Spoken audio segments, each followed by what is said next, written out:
Hello, I'm Adam Smith. I'm the congressman who represents the 9th District of the state of Washington, and I'm pleased to have the opportunity to give the Democratic message for this week.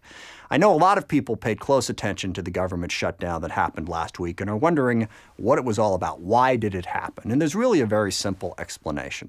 The Republicans who control the House, the Senate, and the White House are refusing to govern on the critical issues that face our country. And what they were trying to do last week, and ultimately did do, was pass yet another short-term stopgap spending bill. That is not funding the government. There are so many issues that are not being addressed by this Congress. And what Democrats were trying to do was basically to force the Republicans to do their job.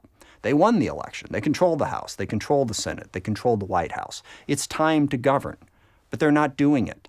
They're not passing a budget to begin with. I'm the ranking member in the House Armed Services Committee, and I've been privileged to work with the men and women who serve in our military, and we could not be better served. They make us proud every day.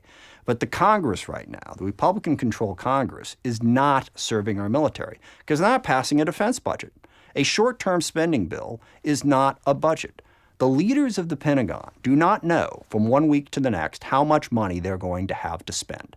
That makes it impossible to plan and impossible to put us in a position to adequately meet the national security needs of this country. And it's not just the Defense Department. It's the entire budget, our infrastructure. We have a crumbling infrastructure in this country, estimated to have a $600 billion backfill. But again, the Republicans will not pass a transportation budget. And a short-term spending bill, what they've passed now 4 times since the end of the fiscal year in September, is not a budget. They're not funding infrastructure. They're not funding research. They're not funding education. We are stumbling forward 1 month at a time. And it goes beyond the budget. We have had horrible hurricanes last year hit Texas, Florida, Puerto Rico, and the U.S. Virgin Islands. They have not passed the disaster relief that these areas desperately need. Again, simply kicking the can down the road. And of course, DACA. And we've heard a lot about it. The young people who came into this country didn't make the choice to come into this country. The only country they've ever really known is the United States of America. And our government, a couple years ago, gave them legal status in this country, about 800,000 young people. And then 6 months ago, President Trump simply took it away. Now, at the time, he said he hoped Congress would pass legislation to deal with this. But the Republican Congress, again, has refused to do it.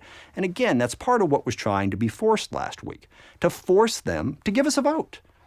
If a vote came up on DACA, on protection for these dreamers, for these young people, it would pass overwhelmingly in the House and the Senate. But the Republicans refused to even give us a vote. The only thing that the Republicans have done since they took over Congress and the White House last year is pass a massive tax cut for the wealthiest among us and for corporations. 2 groups of people that have had more than enough benefits in the last couple of decades. That tax cut even comes at the expense, in some cases, of middle-class people. What Democrats want is we want an economy that builds from the middle out, that working people in the middle class can benefit from. Now, you've seen all the signs that our economy is booming. Unfortunately, about 90 to 95% of that benefit is going to about 5 or 10% of the country. We need to pass a budget to fix health care, to deal with disaster relief, to deal with all of these issues if we're going to actually take care of the middle class and the working people of this country. And that is what the Republicans have refused to do.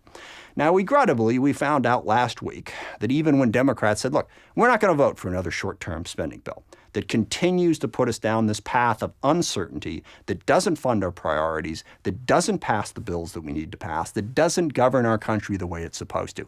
Even when faced with that, the Republicans said, we don't care. We're still not going to do it. We're not going to pass a budget. We're not going to pass disaster relief. We're not going to fix DACA. We're not going to fix infrastructure. We're not going to fix our health care plan. So we hope that that will change. This latest stopgap goes to February 8th. We'll see what happens then. But the problem we have in this country right now is the Republicans who control the House, the Senate, and the White House flat out refuse to govern. They refuse to fix our healthcare system. They refuse to pass a budget. They refuse to take care of disaster relief. It is time we hold them accountable. And we can't do it alone in Congress. So I ask you, the American people, to stand up, tell the Republicans to govern. We don't need more short-term spending bills. We need a budget, and we need a Congress and a White House that actually governs and leads this country.